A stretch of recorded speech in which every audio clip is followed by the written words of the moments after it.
મને હેરાન કરતા નહીં, આવું મને હાથવજો. હવે તો આપણા રાજ્યમાં વૃદ્ધાશ્રમના મોટી કથાઓ થવા મળી અને વૃદ્ધાશ્રમ માટે કથાઓ થવા મળી. બોલો,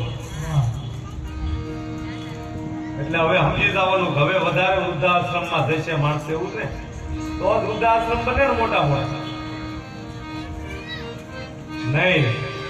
વૃદ્ધાશ્રમમાં આ કથામાં બેઠા હોય ને પોતાના સાસુ સસરાને ન મોકલી શકે. જય હો.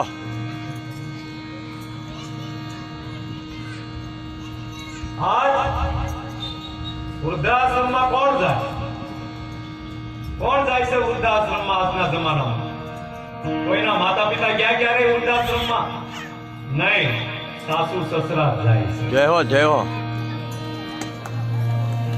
વિચાર કરી લેજો તમે, વૃદ્ધાશ્રમમાં કોઈના મા બાપ નથી ગયા.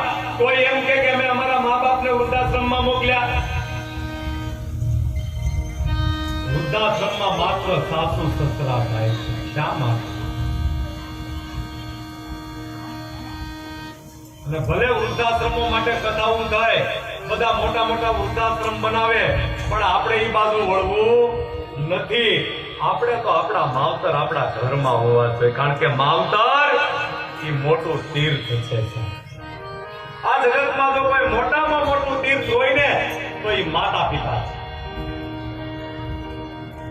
બાકી તમે ગમે ત્યાં જાઓ, પણ માતા પિતાનું જો શરણ તમે નહીં સેવ્યું હોય ને તો તમારી બધી યાત્રા નકામી છે, નિષ્ફળ. જય હો.